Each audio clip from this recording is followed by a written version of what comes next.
వాడు నీ లోపల, నీ వెలుపల, బ్రహ్మ పశ్చాత్ బ్రహ్మ పురస్తాత్, నీ వెనక, నీ పరమ దిక్కున వాడే ఉన్నట్ట, నీ తూర్పు దిక్కున వాడే ఉన్నట్ట, నీ దక్షిణం దిక్కున వాడే ఉన్నట్ట, నీ వైపు నీ చుట్టూ వాడే ఉన్నాడు, నువ్వు వాళ్ళలోనే ఉన్నావు. అందుకనే ఊర్మిక అన్నారు. ఊర్మిక అనే పేరు ఎవరైనా పెట్టుకోవచ్చు. ఊర్మిక అంటే అలా అని అర్థం. ఊర్మిక. ఎవరన్నా ఊ మీద మీకు పేర్లు కావాల్సి వస్తాయి అప్పుడప్పుడు. ఏం పేర్లు కనుక ఊర్మిళ లక్క, ఊర్మిళ వద్దులే అనుకుంటారు, ఊర్మిక పెట్టుకోండి, బాగుంటుంది పేరు. ఊర్మిక అంటే అల. అల సముద్రాన్ని వదిలిపెట్టి రాదు, అల నీళ్ళ కంటే భిన్నం కాదు, అల మళ్ళీ సముద్రంలోనే చేరుతుంది. సముద్రాన్ని వదిలిపెట్టలే, అయినా ఒక ఇండివిజువాలిటీ ఉంది. అలా మళ్ళీ దానికి నామరూపాలు వచ్చినాయి. నాకు నామరూపాలు వచ్చినాయి, నేను అలలాగా వచ్చాను, మళ్ళీ నేను సముద్రంలో చేరిపోతాను. సర్వాధార సుప్రతిష్ట సద అసద్రూపధారిణి. ఆమె సత్తు కాదు, ఆమె అసత్తు కాదు. సత్ అంటే ఒరిజినల్ యాక్టర్, అసత్తు అంటే వాడు వేసిన వేషం. అది వాడి వేషమా వాడా? వాడికి వాడి వేషానికి తేడా లేదు. అంటే వేషం వేషానికి కూడా వాడు ఉండాలి.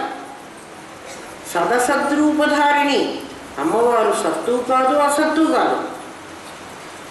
ఈ ప్రపంచం ఎవడైనా అడుగుతాడు, ఉన్న దాంట్లో నుంచి వచ్చిందా లేని దాంట్లో నుంచి వచ్చిందా? ఉండడము లేకపోవడం రెండే ఉన్నాయి ప్రపంచంలో. అంటే ముందు ప్లస్ ఉంది అనుకుంటే దాంట్లో నుంచి వచ్చింది ప్లస్సే కావాలి కదా. ఒక ప్లస్ ఉంది అంటే 4 ఉన్నాయి, ఒక ప్లస్ ఒక మైనస్, ఒక ప్లస్ ప్లస్, ఒక మైనస్ మైనస్, ఒక ప్లస్ మైనస్, ఒక మైనస్ ప్లస్. 4 కదా ఉండేది, మొత్తం 4. ఈ 4 ఈ ప్రపంచం సత్తా అసత్తా, ప్రపంచం లేనిదా ఉన్నదా? ఉన్నది అందామంటే ఉన్నదాంట్లో నుంచి లేనిది రావు, ఉన్నదాంట్లో నుంచి వచ్చేది ఉన్నదే అవ్వాలి. పోనీ లేనిదే అంటే లేని దాంట్లోంచి ఉన్నది రావడానికి లేదు, లేని దాంట్లోంచి లేనిదే రావాలి. ఇద్దరు లేని వాళ్ళే ఉండాలి. ఒక ఉన్నది ఒక లేనిది మాత్రం ఉండడానికి వీల్లేదు కదా. ఇది ఉన్నదే లేదా, ఇది సత్తా, ఇది అసత్తా. సదసద్రూపధారిణి అన్నారు. ఇది సత్తు కాదు, అసత్తు కాదు. ఇది సత్తు కాకుండా పోదు, ఇది అసత్తు కాకుండా పోదు. ఏంటంటే అర్థం అవుతుంది. ఇది ఉండే, ఇది లేదా అంటే ఉండే ఉందని చెప్పు, లేకపోతే లేదని చెప్పు. ఇది ఉన్నది లేనిది రెండు. జహరహ లక్షణ అంటారు దాన్ని. ఆ లక్షణ ద్వారా దీన్ని సాధించుకోమంటారు. ఇది ఉన్నది, ఇది లేదు. మరి ఏది ఉన్నది ఏది లేదు? ఏమీ లేదు, కష్టమే లేదు. నామరూపాలు సచ్చిత్తులు కలిసి ఉన్నాయిరా.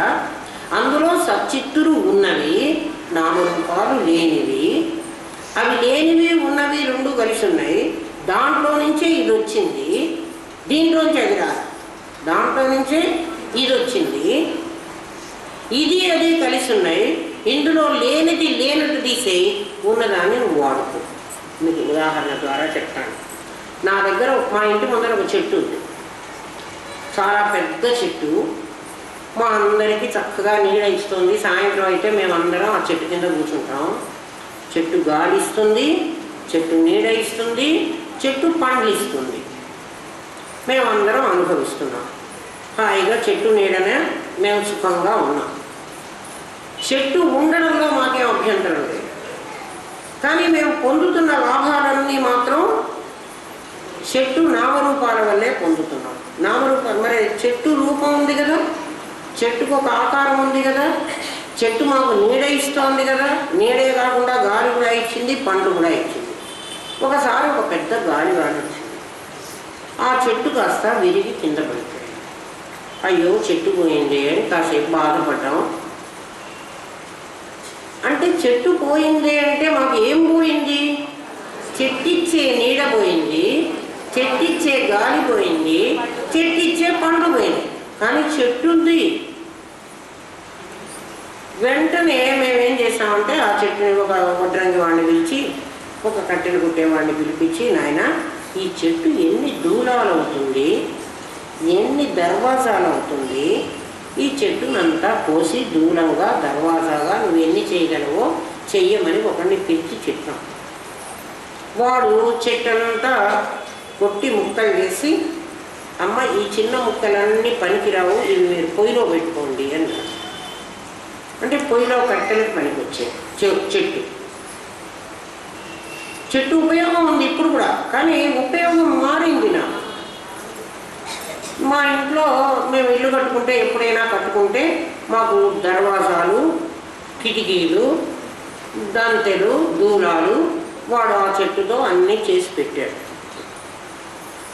కొన్ని రోజుల తర్వాత మా ఇంటికి, అంతకుముందు ఆ చెట్టు కింద కూర్చొని మేము పాఠాలు చెప్పుకుంటుంటే విన్న వాళ్ళందరూ వచ్చి, అమ్మ ఇంకొక చెట్టు ఉండాలి కదా, ఏమైపోయింది? ఆ చెట్టే ఈ దూలమే అన్నా.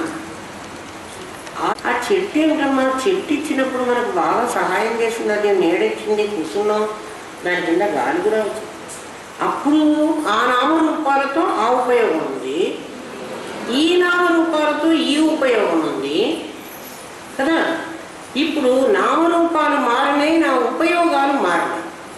దాని చెట్టు మారలేదు, దాని పేరు మారింది. నామరూపం మారిన, చెట్టు అన్న పేరు ఇప్పుడు లేదు. ఇప్పుడు దాని పేరు ఏమిటి? ఇప్పుడు దర్వాజా, కిటికీ. ఆ వస్తువు ఉందా లేదా? ఆ ఉన్న వస్తువు సత్తు, ఈ పోయిన వస్తువు అసత్తు. మరి అసత్తు అసలు పోయిందా? ఇంకొక రూపంగా మారి వచ్చింది. సత్తు అప్పుడు ఉంది, ఇప్పుడు ఉంది. కొన్నాళ్ళు అయిపోయింది, మా ఇల్లు కూడా కూలిపోయింది. ఇప్పుడు అవన్నీ ఉన్నాయి. ఏమి? ఆ దర్వాజాలు, ఆ కిటికీలు అన్నీ ఉన్నాయి. ఇప్పుడు వడ్రంగి వాడిని మళ్ళీ పిలిచాను, ఆయన ఇవేమన్నా పనికి వస్తాయి. ఎందుకు పనికిరావమ్మా? టేబుల్ చేస్తా, దీంతో 4 కాళ్ళు పెట్టాడు, ఒక టేబుల్ చేశాడు. ఒక టేబుల్ వాడు ఏదో వాడి చేతనైనవన్నీ చేశాడులే, దాంతో అవన్నీ చేసి పెట్టాడు. ఇప్పుడు ఈ టేబుల్ లాగా ఉన్నది నా చెట్టే. ఇప్పుడు దాని పేరు చెట్టు కాదు.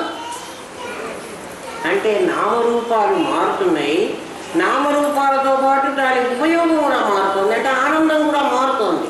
కానీ సత్తు మారటం లేదు, సచ్చిత్తులు మారటం లేదు, నామరూపాలు మారుతున్నాయి. ఇప్పుడు ఆ చెట్టు చచ్చిపోయిందన్నావా, చెట్టు బతికే ఉంది అన్నావా? నాకు ఉపయోగపడుతుంటే చెట్టు చచ్చిపోయిందంటానా? చెట్టు ఉందే లేదా? చెట్టు కాదు, నేను నామరూప చెట్టు అనేది పేరమ్మ, దానికి పెట్టుకున్నాను, చెట్టు పేరు పెట్టుకున్నాను. చెట్టు పేరు పెట్టా కాబట్టి చెట్టు ఉపయోగం ఏందో అదే ఆ పని చేసింది. దర్వాజా పేరు పెడితే నేను అందరికీ దొంగవాడు రాకుండా తలుపు మూసే పని చేసింది పాపం కదా. కిటికీగా పెడితే కిటికీ పని కూడా చేసింది. టేబుల్గా పెడితే పుస్తకాలు పెట్టుకొని నన్ను రాసుకోమంటోంది. అది ఉండటం సదసద్రూపధారిణి.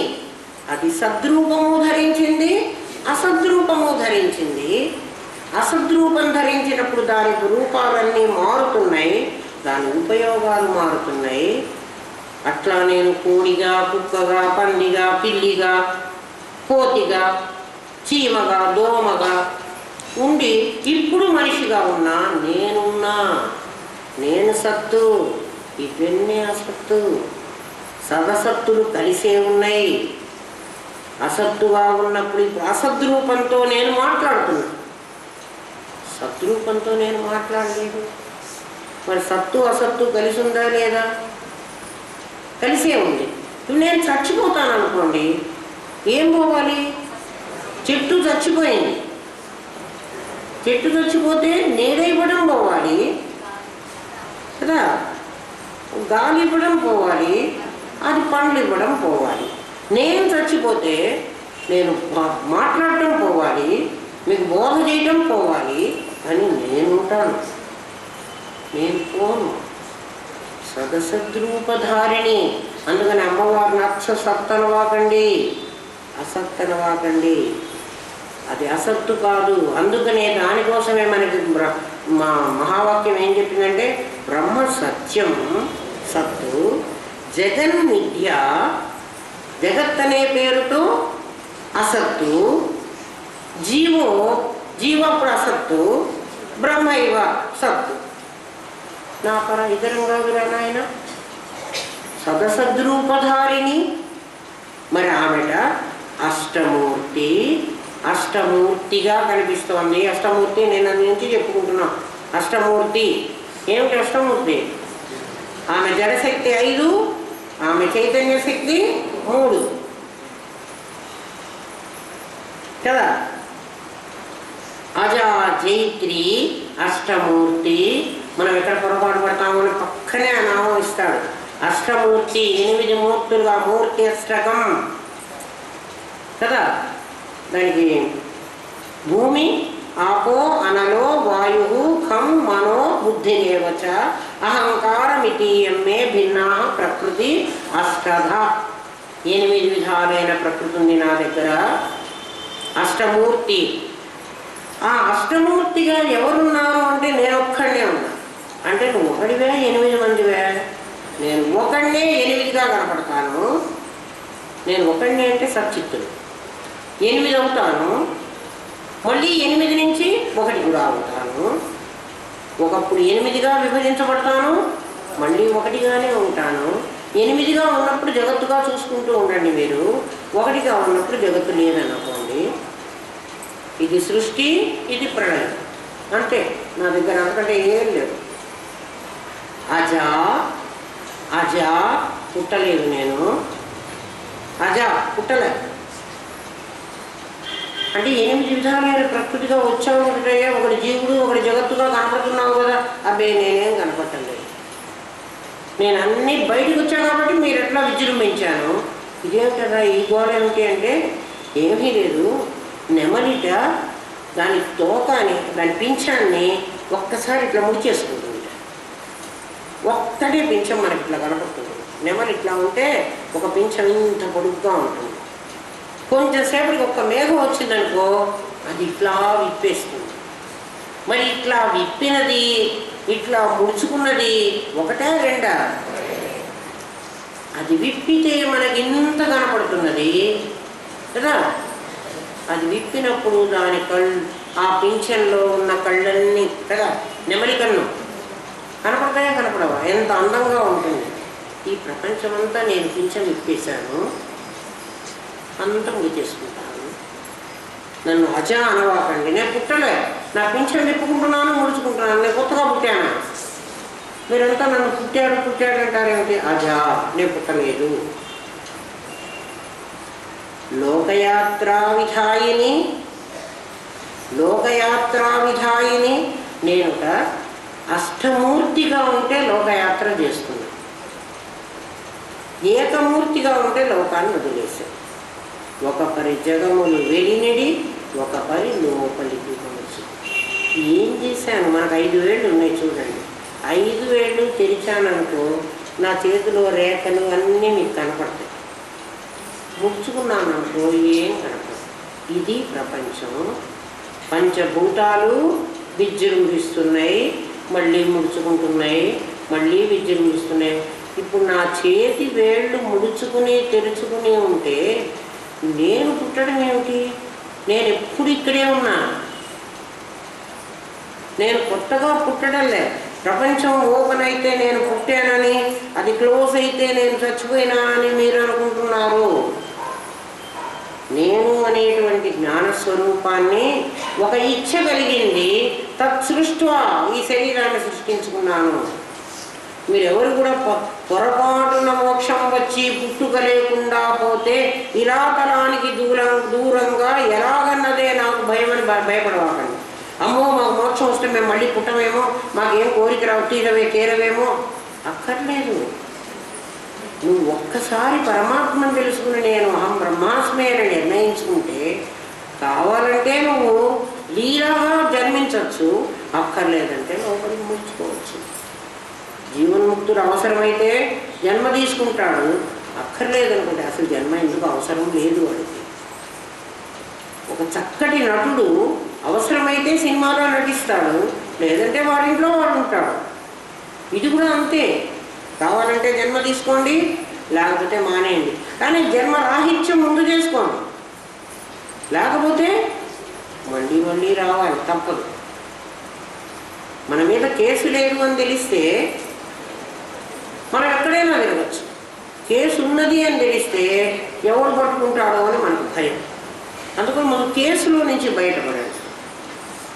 లేకపోతే యమధర్మరాజు మన వెతికి వెతికి పట్టుకుంటాడు, వాడికి ఉంపలేదు. వాడు పట్టుకోవడానికి వీలు లేకుండా చేసుకున్నాడు. ఏకాకిని, ఇదో ఇక్కడే వచ్చింది. ఏకాకిని భూమరూప నిర్ద్వైత ద్వైతవర్జిత. ఇది చూడండి, ఏకాకిని ఆమె ఒక్కటేట. మరి చాలాగా ఎట్లా కనిపిస్తున్నావమ్మా నువ్వు? ఇంద్రధనస్సు మీకు కనబడుతూనే ఉంది కదరా. నేను అసలు అనేకంగా కాలేదు. ఇంద్రధనస్సు ఆ సూర్యకిరణం అంటుందిట, నేను అనేకం కాలేదు, నేను ఏకంగానే ఉన్నాను. మరి మాకు అనేకంగా కనబడుతున్నాయి. నీ దృష్టి దోషం. నీ కంటికి ఒక యాంగిల్లో చూసావు, నీకు 7 కనపడుతున్నాయి. ఇంకొక యాంగిల్లో చూడు. మనకే ఈ సూర్యకిరణాలు కన్ను ఇట్లా పెట్టుకొని చూడండి ఎట్లా కనబడతాయి.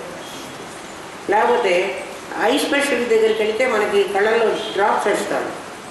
డ్రాప్స్ వేసుకొని బయటికి రండి, వెంటనే చంద్రుడిని చూడండి. మనం సాధారణంగా సాయంత్రం పూటే వెళ్తాం డాక్టర్ దగ్గరికి, ఆయన కళ్ళలో చుక్కలు వేస్తాడు. మనం బయటకు వచ్చినప్పుడు మనకు చంద్రుడే కనబడతాడు. చంద్రుడు 2గా కనబడతాడు. ఇప్పుడు చంద్రుడు 2 అయినాడా? చంద్రుడు అంటాడు, నీ కళ్ళల్లో మందు వేసుకుని నీ కళ్ళు సరిగ్గా లేక నువ్వు 2 చూసావురా నాయన. నేను అసలు 2 కానురా, ఒకటిగానే ఉంటాను. ఏకాకిని, నేను ఏకాకిని, నేను ఒక్కడినే అనేకంగా నీకు కనపడుతున్నాను, అష్టమూర్తిగా నీకు కనపడుతున్నాను. అంటే నీ ఇంద్రధనస్సు గుర్తు చేసుకో. నేను ఇంద్రధనస్సుగా మారలేదు, నేను అలాగే ఉన్నాను.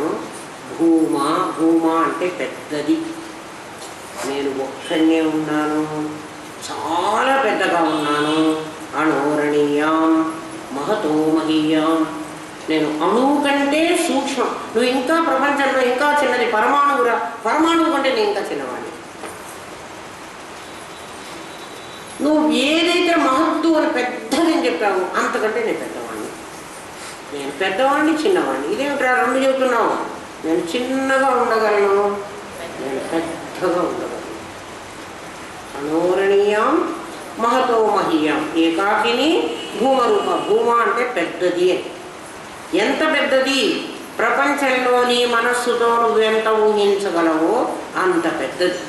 అంత పెద్దది మనకు తెలిసింది ఒక్కటి చెప్పండి. కొండ, సముద్రమా? మనకందరికీ తెలిసిన ఒక పెద్దది ఆకాశం. అంతకంటే పెద్దది లేదు. ఆకాశం పెద్దది అని మీరు అందరూ అంగీకరిస్తే, ఆ ఆకాశంలో నా చైతన్య శక్తిని ప్రవేశపెట్టి చిదాకాశం అంతకంటే పెద్దది అంట. అది సూక్ష్మం కదా. అంటే దేహంలో ఉండి చైతన్య రూపంగా ఉండి నాలో ఇంత సూక్ష్మంగా ఉంది. అణోరణీయం మహతో మహీయం, చిదాకాశంగా అదే ఉంది. చిదాకాశంగా ఉన్నది ఒకటే, నాలో అణువుగా ఉన్నది ఒకటే. మరి అణువుగా ఉండే చిదాకాశంగా ఉండే అంటే అది ఇది 2 ఒకటే. అంతర్బహించ తత్సర్వం వ్యాప్య. అది లోపల ఉంది, అది బయట ఉంది. నిర్ద్వైత, అది అసలు 2 కాలేదు. అది 2 కాలేదుట. ద్వైతవర్జిత, అది ఇక్కడ 2 చెప్తున్నాడు మీకు. ఈ ప్రపంచం ఉందా లేదా అని ఒకటి, ఈ ప్రపంచం లేనే లేదని ఒకటి, ఒకవేళ ఉన్నది అంటే ఎలా ఉన్నదో ఒకటి. 2 చెప్తున్నాడు. నిర్ద్వైత ద్వైతవర్జిత. అసలు 2 కాలేదయ్యా. ఒకటి నేను, రెండవది నా ఆభాస. ఒకటి నేను, రెండవది నా ఆభాస. అంటే మీకు ప్రపంచాన్ని చూస్తూ 2 ఉన్నాయి అని మీరు అనుకునేటట్లయితే, 2 ఉన్నాయి అని మీరు అంటున్నారంటే ద్వైతోపాధి. ద్వైతోపాధి అంటే 2 ఉన్నాయి. కానీ ఇక్కడ ఏమవుతుంది? నిర్ద్వైత అంటుంది. 2 కాలేదు. మసక చీకటి వల్ల, మసక చీకటి ఉంది, అందువల్ల అక్కడ ఉన్న తాడే నీకు పాముగా కనిపించింది. తాడు చూసి నువ్వు పామును చూసినంతసేపు నీకు తాడు కనిపించదు. తాడును చూసిన తర్వాత పాము కనిపించదు. తాడు పాము రెండు లేవు, ఒకటే ఉంది. అందుకని అది నిర్ద్వైత. ద్వైత అంటే రెండు కాలేదు అది. మరి అయింది కదా అంటే నీ అజ్ఞానం వల్ల, నీ మసక చీకటి వల్ల జీవుడుగాను పరమాత్మగాను రెండైనట్టు కనపడుతున్నాడు నీకు. జీవుణ్ణి తొలగించుకోగలిగితే అంటే పామును నువ్వు చంపక్కర్లేదు, ఉంటే కదా చంపాలి. నిజంగా పాము అయితే దాన్ని ఎవరైనా కట్టెలు పెట్టి చంపాలి. అక్కడ ఓ తాడు ఉంది, మసక చీకటిగా ఉంది, మనం అందరం పోయినాము. అక్కడికి ఒక అమ్మాయి వెళ్ళింది, వెళ్ళి అక్కడ తాడు ఉంది, పాము ఉంది అని ఓ పాము అని కేకలు పెట్టింది. గబా గబా వీళ్ళందరూ లైట్లు కర్రలు తీసుకొని వచ్చారు ఆ పామును కొట్టడానికి. లైట్లు తెచ్చేటప్పటికే అది తాడని తెలిసిపోయింది వాళ్ళకందరికీ, దీనికి కూడా, చూసిన దానికి కూడా. ఇప్పుడు ఈ కట్టె పెట్టి ఎవరిని కొట్టాలి? ఎవరిని కొట్టక్కర్లేదు. నిర్ద్వైత, అది రెండు కాలేదు. పాము ఎప్పుడూ తాడు కాదు, తాడు ఎప్పుడూ పాము కాదు. ఏకకాలంలో నీకు ఒకటే కనిపిస్తోంది. అందుకని ద్వైత ఉపాధులుగా నీకు కనిపించిన అది అద్వైతమే. నిర్ద్వైత, ద్వైత వర్జిత, అసలు రెండే కాలేదయ్యా. నీకు రెండుగా కనిపించినా అని మేము అనవసరంగా అంటున్నాము. రెండే కాలేదు పోవాలి. నాకు కనపడింది కదయ్యా తాడు పాము రెండంటే, అందుకని అది అజాతవాదం. అజాత సుజాత అనే ఒక రెండు వాదాలు ఉన్నాయి. ఒకటి పుట్టలేదు, ఒకటి పుట్టింది. ఈ ప్రపంచం పుట్టింది. ఎక్కడ పుట్టింది? నీ అజ్ఞానంలో పుట్టింది. నా అజ్ఞానంలో నాకు పాము కనిపించింది. నా అజ్ఞానం తొలగితే దీపం వెలిగించగానే నాకు పాము పోయింది కదా. కాబట్టి ప్రపంచం పుట్టింది, జ్ఞానం కలిగితే ప్రపంచం పోయింది. రాత్రి పగలు రెండు ఉన్నాయి అంటున్నాం, రెండు లేవు, ఒకటే ఉంది. ఒక కాలంలో ఒకటే కనపడుతోంది కదా, రెండు లేవు కదా. ఇంకొకటి అసలు అజాతం, ఇది పుట్టనే లేదు అనడానికి, నీకు రెండుగా కనపడటం కూడా లేదు అనడానికి ద్వైతవర్జిత. సముద్రం అల లాంటిది ఈ ప్రపంచం. ఎందుకంటే ఇందాకే ఊర్మిక అని చెప్పాడు కదా, సముద్రం అల లాంటిది. నీకు కనబడుతున్న అల సముద్రం కంటే భిన్నం కాదు. ఇందాక పాము తాడు కంటే భిన్నం కాదని చెప్పలేవాడు, పాము లేనే లేదని చెప్పాడు. అట్లా ప్రపంచం నిర్ద్వైత, ద్వైతవర్జిత.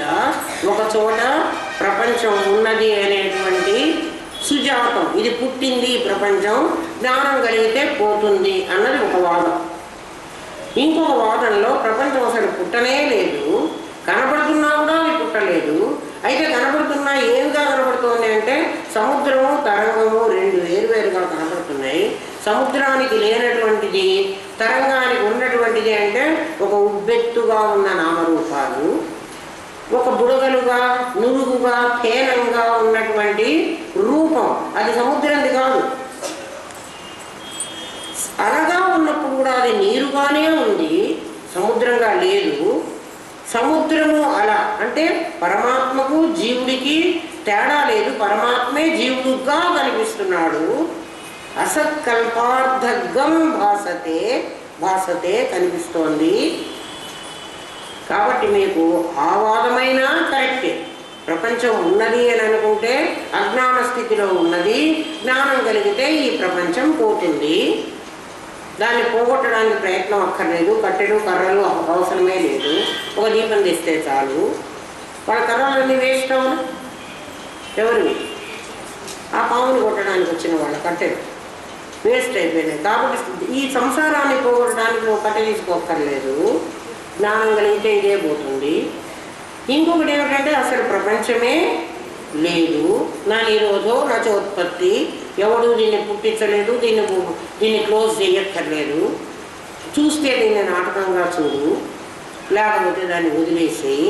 నిర్ద్వైత, ద్వైతవర్జిత అంటే ఇక్కడ సుజాత అజాత వాదం. ప్రపంచం పుట్టింది అని ఒక వాదము, పుట్టలేదు అని ఒక పాదము, గౌడపాద కారికల్లో ప్రపంచం అసలు లేనే లేదన్నాడు శంకర భగవత్పాదుల పరమేశ్వరుడు, పరమగురు గోవింద భగవత్పాదుల గురువు గారు గౌడపాదాచార్యులు. వారు అన్నారు, నన్ను ఈ రోజు నచోత్పత్తి, అసలు పుట్టలేదయ్యా చావడానికి ప్రపంచం, అసలు లేనే లేదు పో అంటారు. అయ్యో కనపడుతుంటే లేదంటే వాళ్ళు ఒప్పుకోరండి అని శంకరాచార్యులేమో ఉంది, ఇది రాడు మీది పావులాగా ఉంది అన్నాడు. నీ ఇష్టం, చెప్పుకుంటే చెప్పుకో, నాకేం నష్టం లేదు. ఎవరు ఇద్దరిది కూడా కరెక్టే. ఈ లెవెల్లో వాడికి ఇది కరెక్టు, ఆ లెవెల్లో ఆలోచించేవాడికి అది కరెక్టు, మన ఇష్టం. మీరు కూడా ఏ లెవెల్లో ఉన్నా గౌడపాదులు మా గురువు అనుకున్నా ఆ లెవెల్లో ఆలోచించండి, లేదా శంకర భగవత్పాదులే మా గురువు అనుకుంటే ఈ లెవెల్లో ఆలోచించండి. రెండు ఒకటే, అందుకని వాళ్ళిద్దరికీ విరోధం లేదు. నిర్ద్వైత ద్వైతవర్జిత అన్నద వసుధ వృద్ధ బ్రహ్మాత్మైక్య స్వరూపిణి, ఇదిగో బ్రహ్మాత్మైక్య స్వరూపిణి అన్నద వసుధ వృద్ధ. ఎప్పుడైతే ప్రపంచం ఉన్నది అని నువ్వు భావిస్తావో అప్పుడు హ్రీం ఉపాసన చేయాలి. అప్పుడు అన్నద నీకు అన్నం పెడుతుంది, వసుధ బంగారం ఇస్తుంది. వసు అంటే బంగారం, బంగారం ఇస్తుంది అంటే నీకు సంపద ఇస్తుంది. ఎప్పుడు ఇస్తుందండి ఆవిడ? వృద్ధ, ఆవిడ ఇప్పుడు కాదయ్యా ఎప్పటి నుంచో ఇస్తూనే ఉంది. ఎక్కడిచ్చిందండి మాకు? మాకు అసలు డబ్బులే లేదే, బంగారమే లేదే. నువ్వు బంగారం డబ్బులే డబ్బులు అనుకుంటున్నావురా పిచ్చివాడా. నువ్వు పుట్టినప్పటి నుంచి నీకు ఆహారం పెడుతున్నది ఆవిడేరా. ఆవులో ఉండి పాల రూపంగా ఇస్తోంది, భూమిలో ఉండి ధాన్య రూపంగా ఇస్తోంది కదా, నీళ్లలో ఉండి శక్తి రూపంగా ఇస్తోంది. నువ్వు గ్రహించలేక చస్తున్నావు, కానీ ఆమె ఇవ్వడంలో లేదు. ఆమె ఇవ్వకపోతే నువ్వు అసలు ఇప్పటిదాకా బతకలేవు. ఆమె ఇస్తూనే ఉంది. వృద్ధ, ఇచ్చి ఇచ్చి ముసిలైపోయింది. ఇప్పుడు ఇవ్వలే, ఈ జన్మకి నీకు ఇవ్వటంలే, ఎన్ని జన్మల నుంచో. అంటే పుట్టిన చీమకి ఆహారం ఆమె పెట్టింది.